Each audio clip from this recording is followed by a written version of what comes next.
Selamat siang Sobat Sky Studio dimanapun Anda berada. Kembali lagi ketemu bersama saya Cak To.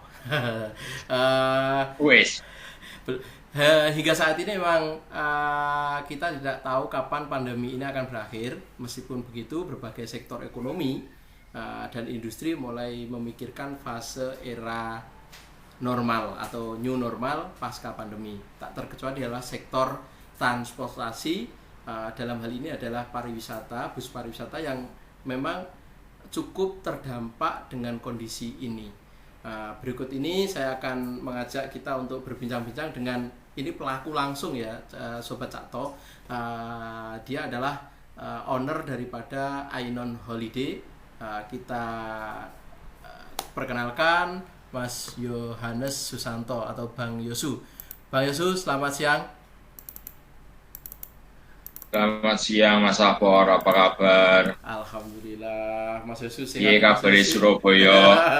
Sehat selalu, Mas Yosu. Mas Yosu, Sekarang yang mohon maaf, saya ganggu waktunya dan terima kasih atas kesempatan saya untuk istilahnya mencari tahu sih Mas, bagaimana kondisi pariwisata terutama di sisi transport. Kan Mas Yosu kan selaku pelakunya langsung nih. Kami pengen tahu sih Mas, bagaimana sebenarnya kondisi terkini Mas perusahaan bus pariwisata saat ini Mas. kalau kita ngomongin pandemik ya, terutama semua perekonomian pastinya akan low semua, pastinya akan jatuh semua dan saya yakin juga tidak beroperasi. Kita sebenarnya kalau dengan pandemik ini imbas ke kitanya sebenarnya bukan dari 16 Maret. Kalau mungkin orang-orang bilang pandemik situasi luar biasa, Ya. kondisi luar biasa di sebuah kota atau sebuah negara seperti yang diinformasikan oleh pemerintahan KLB per tanggal 16 Maret tentang Indonesia. Nah, tapi kita sendiri nggak mulai dari 16 Maret, sebenarnya ini mulai dari Februari Oh, Februari gitu. malahan. Khususnya buat teman-teman pemain inbound ya kan. Heeh. Saya bersama teman-teman pemain inbound mungkin apa namanya travel ataupun guide pastinya akan merasakan ini bukan dari 16 Maret, akan tapi mundur dari Februari. Sejak 16 Februari sejak Februari ya kan, itu sudah mulai berkurang tamu-tamu asing yang mengunjungi Indonesia. Hmm.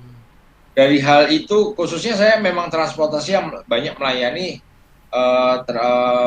tamu-tamu asing ya. Saya cukup gencar memasarkan pariwisata Indonesia. Jadi itu sudah banyak cancel, terutama Cina. Cina close. Chinese market sejak akhir Februari ditemukannya virus corona ini close semua, tidak ada kunjungan ke Indonesia. Menyusul dengan beberapa negara yang lain, ya kan, mulai close dan akhirnya tanggal 16 Maret, yang kita dari Februari hingga Maret ini kita sudah merubah strategi kita mencoba mencari market lain untuk supaya kehidupan karyawan dan kehidupan perusahaan ini masuk tetap berjalan. Setelah 16 Maret, ya kan, pemerintah memutuskan KLB sebelum PSBB ya. Iya. Kondisi luar biasa bagi suatu negara, dilarang berkerumun, dilarang melakukan aktivitas, just stay at home, ya kan, just stay at home. Nah, akhirnya ya udah kita pun ikutin anjuran pemerintah, ya kan. Terus ada keluar situasi lain yaitu PSBB. Di situ sudah ada rule-nya bagaimana cara berkendara, cara berpergian, tetap menggunakan masker, hand sanitizer, dan satu kendaraan diisi dengan separuhnya. Kita pun mengikuti, akan tetapi sama juga karena pemerintah menganjurkan semua masyarakat di rumah untuk transportasi ini adalah apalagi kebutuhan transportasi pariwisata ya. Pariwisata ini kan kebutuhan sangat-sangat sekunder yang nomor sekian gitu. Tapi kemarin sempat jadi tren nomor satu, pariwisata adalah lifestyle, kebutuhan hidup, ya kan. Nah, perjalanannya cukup ya dibilang menyedihkan, ya kita syukuri aja memang seperti ini. Kita harus membantu memutus mata rantai virus corona kan, Iya, gitu. betul. Mendingan kita mundur 2-3 langkah untuk maju ke depan lebih pesat gitu, lebih cepat. Iya. Lalu apa Mas Gitu. yang dilakukan teman-teman pengusaha bus pariwisata Mas selama kurun waktu Februari, Maret, April, Mei ini, apa Mas yang dilakukan? Otomatis berhentikan semua unit atau bagaimana Mas Yusu? Ya, kalau di teman-teman mungkin punya cara tersendiri-sendiri ya. Cuma ini sekedar sharing dari saya, ya kan. Saya kebetulan ada di Jakarta dan ada di Magelang. Saya ada dua kantor. Kalau di Jakarta kita dari Februari, saya berkata Februari hingga 16 Maret, ya kan. Itu saya merubah market, Mas. Yang tadinya saya biasa handle turis asing, saya coba masuk ke market domestik. Alhamdulillah saya diterima market. Puji Tuhan, alhamdulillah perusahaan saya diterima oleh market domestik dan bisa berjalan, ya kan? Bisa berjalan. Nah, dari Maret 16 hingga tanggal 23 April ya, itu masih bisa berjalan dengan ya kita menghantarkan orang-orang yang mau pulang kampung. Per tanggal 23 April, Pak Jokowi kan bilang ya bahwa mana itu stop, dilarang mudik, dilarang pulang kampung, dilarang perpindahan manusia antar kota. Betul. Kita pun ngikutin.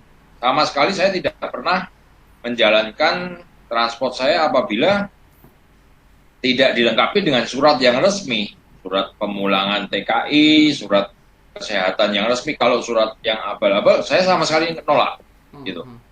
Satu, buat keamanan, kedua untuk supaya virus ini nggak nyebar kemana-mana, gitu. Kalau dibilang butuh rupiah, butuh Mas. Tapi ya mau gimana lagi ya, kita tetap menghargai apa yang diputuskan oleh pemerintah kan? Iya. Gitu. Tuh, nah sekarang saya mencoba mengakomodir pengiriman barang. Oh, jadi untuk mengisi itu ngirim barang ya Mas? Ya betul, pengiriman barang ini masih bisa berjalan ya kan? Ya antara saya ada Jakarta Magelang, Jakarta Wonosobo, Jakarta Jawa Tengah ya, kita masih akomodir ini. Itu. Dan itu mungkin daerah-daerah yang tidak ada. Bisa izin Mas, itu untuk pangsa pasarnya masih bisa ya Pak? Mas, untuk pengiriman barang apa itu? Masih bisa. Saya agak menuju menyerang yang di mana kota-kota tidak ada bandara dan tidak ada stasiun. Gitu. Jadi memang saya kalau saya menyerang yang kota-kota besar, pastinya udah akan kalah dengan raksasa di belakang gitu. Iya. Gitu. Tapi saya coba dengan market lain, dengan segmen yang unik gitu. Lalu gini Mas, gitu, pertanyaan berikutnya itu bagaimana Mas strategi pelaku usaha dalam hal ini Pak bus pariwisata ya, transportasi menyambut era new normal ke depannya ini, apa Mas strateginya? Mungkin dari konsep apa yang telah disiapkan oleh perusahaan bus pariwisata itu untuk menyambut pariwisata pasca pandemi ini nanti? Strateginya apa Mas?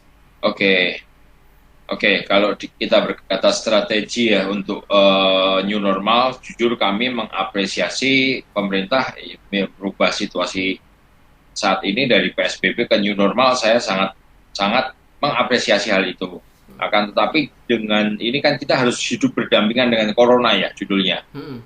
Bukan memusuhi ataupun bukan wah corona terus kita berdiam diri jauh ya. Tapi ya mau gimana, berdiam diri ya kan. Tapi gimana kita tetap harus melakukan hal ini, beraktivitas ya kan. Nah begitu ada new normal, sebenarnya SOP yang resmi belum keluar. Cuma kita kemarin coba membuat sebuah SOP, belajar dari peraturan PSBB, ya kan. Kita belajar di sini, kita coba tuangkan di sebuah SOP. Kita tuangkan untuk menghadapi new normal ini, SOP ini, gitu. Kita sama. Kita kalau yang ada di perusahaan saya nggak tahu di perusahaan lain bagaimana, tentunya hampir-hampir sama, ya. Saya di perusahaan saya tetap sebelum sebelum dan sudah berangkat, ya kan, ataupun di rest area, kita ada penyemprotan yang dibilang disinfektan ya. Cuma orang bilang setelah disemprot disinfektan itu kan 3 jam nggak boleh dipakai, ya kan. Sedangkan kalau pas break di rest area atau break di tempat-tempat wisata, itu kan waktunya cepat ya, cuma 1 jam. Kita coba. Kemarin saya sudah sempat nanya produk lokal juga, produknya Jawa Tengah itu ada sebuah semacam disinfektan itu yang ramah lingkungan. Itu saat ini saya nggak mau ambil produk import lah Mas, cintai negara dulu. Mantap. Jadi salah satunya itu ya disinfektan. Terus apa lagi Mas? Tetap penggunaan masker kita tetap harus wajibkan. Penggunaan masker ini dari segi penumpang ya. Terus kita hand sanitizer itu semua standar ya kan. Nah cuma kalau dari segi unit tadi disinfektan. Pengurangan seat Mas, pengurangan seat masuk nggak? Nah betul, ada pengurangan seat dan kita ada cuci AC. Orang perjalanan dengan bus, ya kan, Jakarta dengan Surabaya mobil ya, yang Jakarta Surabaya misalkan. Ya kita Jakarta Surabaya itu memerlukan waktu kurang lebih 10 hingga 12 jam. Betul. Dengan AC yang muter di situ terus kan, udaranya muter di situ terus. Jadi kita coba setelah digunakan kita cuci Mas, kita semprot, kita vakum, ya kan. Ini sebenarnya nambahin kos kita. Tapi saya nggak mau juga sebagai orang habis naik Ainon atau habis naik bus wisata ini kena virus, tertular karena ini. Nah, ini kan jadi image yang jelek, ya kan. Terus segi pengemudi saya untuk menghadapi new normal ya. Ini sama saya, pengemudi saya yang bertugas adalah pengemudi yang di bawah 45 tahun.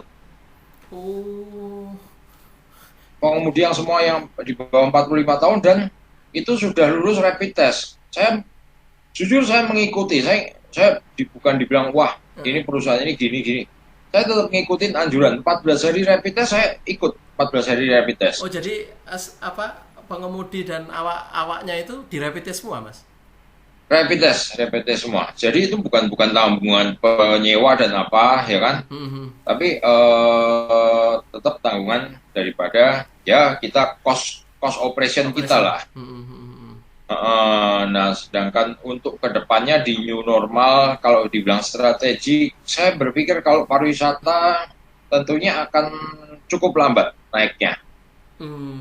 Akan sekarang sebagai contoh ada salah satu daerah yang minta tes PCR ya.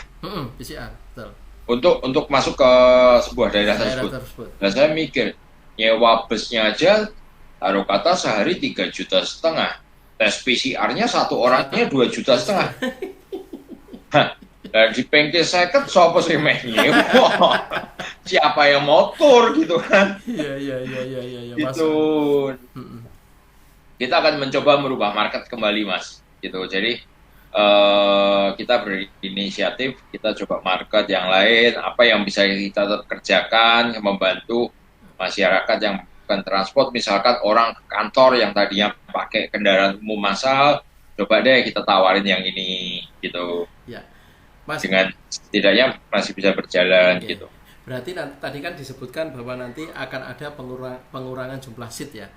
Kita masalah bus pariwisata. Tentunya hal ini kan akan berpengaruh kepada tarif Mas. Nah pertanyaan selanjutnya adalah apakah nanti pasti kenaikan itu kan kenaikan tarif tidak bisa kita hindari. Nah, yang jadi pertanyaan apakah itu akan menjadi kenaikan yang sangat signifikan atau enggak ya Mas? Karena transportasi ini kan salah satu istilahnya hal yang harus ada di sebuah paket tour gitu loh Mas. Nah itu bagaimana Mas menyikapi hal ini? Oke, saya luruskan dulu. Jadi pengurangannya bukan pengurangan jumlah kursi ya Pak. Ini pengurangan penyesuaian jarak kursi kalau saya bilang. Jadi kalau orang bilang wah pengurangan kapasitas bla bla bla, mungkin saya luruskan ini penyesuaian jarak kursi menurut protokol kesehatan. Berarti kalau misalkan selama ini bis seat 20 itu tetap dia 20 atau ada pengurangan jadi 15? Saya ada pengurangan pasti, Yang tadinya mungkin seatnya 35 dengan jarak kursi yang saat ini hanya 60 cm, kita buat jadi 1 meter. 1 meter tetap, ya kan, dengan yang tadinya 35 mungkin hanya terisi menjadi 15 ataupun 18 atau 20. Nah, kalau segi tarif bagi kita, tentunya kalau menyewa sebuah bus pariwisata kan bukan jual tiket ya. Kalau kita tetap hitung satu bus, satu unit. Nah, yang berimbas mengenai tarif adalah teman-teman yang menggunakan seperti biro travel, ya kan, travel agent ataupun perusahaan yang menggunakan yang tadinya dibagi 30 sekarang tinggal dibagi 15 ataupun itu pasti akan ada naik, ya kan? Cuma saya hingga saat ini lagi mencoba bagaimana membuat regulasi tarif ini supaya tidak memberatkan teman-teman travel. Ya, mantap itu Mas. Kebetulan saya memang konsen di travel, saya memang background travel. Saya saya lagi membuat regulasi pos mana yang bisa kita potong, gitu, supaya pas pandemik ini kalau orang mau melakukan perjalanan ya juga nggak berat-berat banget gitu. Ya. Kurang lebihnya itu kalau untuk yang strategi ke new normal ya. Iya. Terus ini Mas, mungkin yang terakhir, kira-kira harapan kedepannya apa sih Mas dari sisi pengusaha bus pariwisata Mas? Harapan mungkin untuk pemerintah, untuk pelaku wisata yang lain, atau mungkin untuk travel agent, atau mungkin untuk teman-teman pelaku wisata yang lainnya. Harapannya apa Mas Yosu dari sisi pengusaha bus pariwisata? Kalau dibilang harapan ya, saya pengen sih Indonesia balik lagi ke seperti era-era yang kemarin. Tapi ini kan memerlukan perjalanan yang cukup panjang. Belum tentu ini setahun bisa balik lagi ke normal kan sebelum vaksinnya ditemukan. Akan tapi harapan saya buat teman-teman, yuk sama-sama di lapangan, sama-sama di teman-teman masyarakat kita semua ataupun teman-teman bagaimanapun, kita patuhi protokol kesehatan. Sampai saat ini saja kalau kita jalan-jalan pasti masih banyak orang yang belum pakai masker. Kita sedemikian rupa memutus mata rantai COVID ini. Kita alangkah baiknya kita mundur dulu 3-4 langkah untuk maju ke depan. Ya kan, saya selalu membuat seperti anak panah loh. Kalau kita mau melaju kencang, kita harus mundur dulu. Ya kan? Iya, betul. Seperti itu. Iya. Itu. Oke, makasih Mas Yosu atas waktu yang diberikan. Bincang-bincang ini yang singkat, ini bisa menambah wawasan kita bahwasanya new normal ini mau tidak mau harus kita hadapi ke depannya. Mungkin dengan protokol dari teman-teman pengusaha bus pariwisata yang sudah mulai disiapkan, mulai dari tadi masalah pengurangan seatnya yang ada, jarak seat ya. Iya, betul, jarak.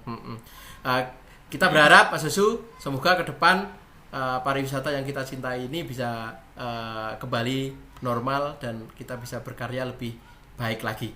Sekali lagi, siap, amin. Terima kasih kepada Mas Yosu. Beliau adalah owner dari Ainon Holiday di Jakarta. Selamat siang, salam sukses untuk kita semua. Siap, salam. Ya.